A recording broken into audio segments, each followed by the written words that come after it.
Hello, kumusta mga ka-59? Welcome back sa aking YouTube channel. Sa bidyong ito ay pag-uusapan naman natin ang tinatawag na i-verify ng PNP SOSYA. Kaya kung ikaw ay interesado na malaman, ang bidyong ito ay para sa iyo. Kaya panoorin mo hanggang dulo.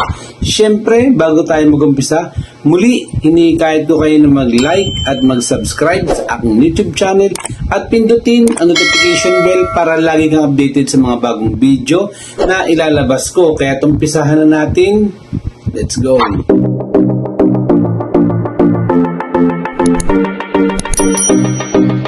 At ayun na nga mga ka-5 pag-uusapan natin kung ano nga ba ang i-verify ng PNP SOSYA.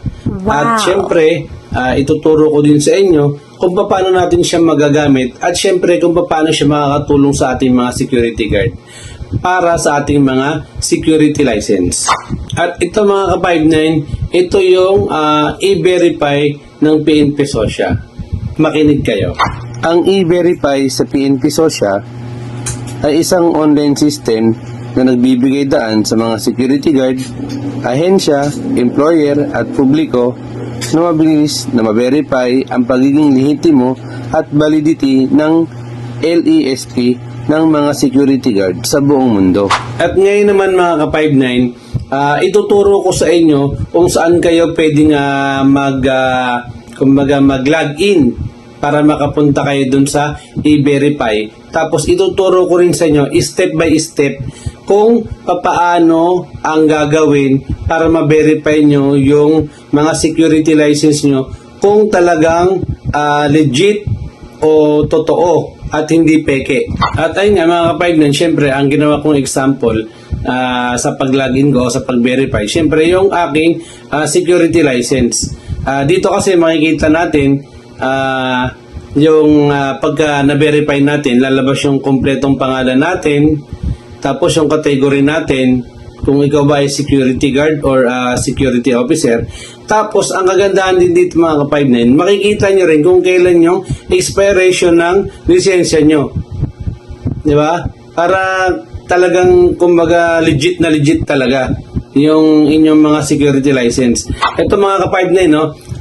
Ito yung ginawa kong example, panoorin nyo para kumbaga pagka tapos yung panoorin tong video na to, pwede nyo gawin dyan sa mga security license nyo para malaman nyo kung legit ba talaga yung mga license na hawak nyo. Tara mga ka-59, panoorin natin. Let's go! Ayan mga ka-59, ganito ang gagawin nyo step by step. Unang-una, syempre magla-login kayo. Ayan, dyan sa nakalagay na yan. Yan yung sa site na yan. Dyan kayo magla-login.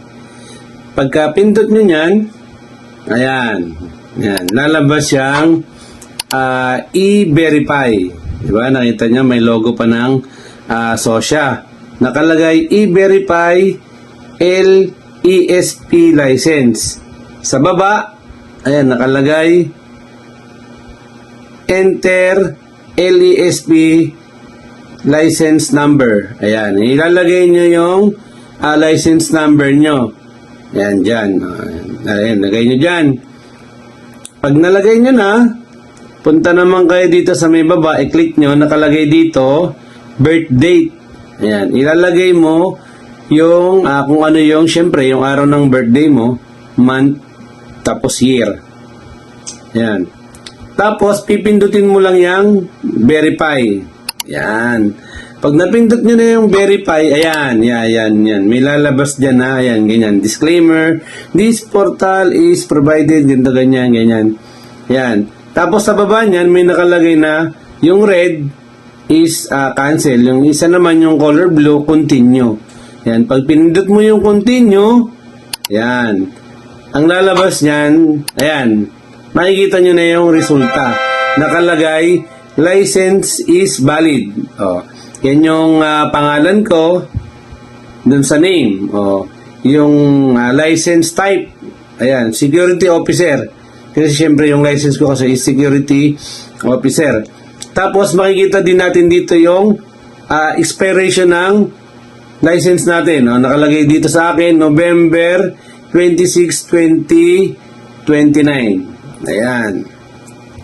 Napakasimple lang, di ba mga ka-5-9? At sa kumbaga mabilis na siyang gawin. Ayun, kaya ayun, napakasimple lang. Sundan nyo lang yung ginawa ko at sigurado malalaman nyo na kung yung lisensya nyo is legit. Ayun mga ka-5-9 ha. Sana nakapulot kayo ng idea dun sa ginawa natin na pag-verify dun sa security license natin. At ayun mga ka-5-9, no? Syempre, hanggang dito na lang muna tayo. Sana nakakuha kayo ng idea dun sa pinakita ko sa inyo na bagong online kumbaga platform ng PNP Sosya para makatulong sa atin, para malaman natin kung legit ba yung mga security license natin. Ayun mga ka-5-9, hanggang dito na lang muna tayo. At syempre, ang lagi natin paalala sa ating lahat, always 10-3-5 tayo lagi sa mga 2-0 para 74 tayo 1-6. Okay mga ka-5-9, hanggang dito na lang muna. Mabuhay tayong lahat at God bless sa ating lahat. Thank you.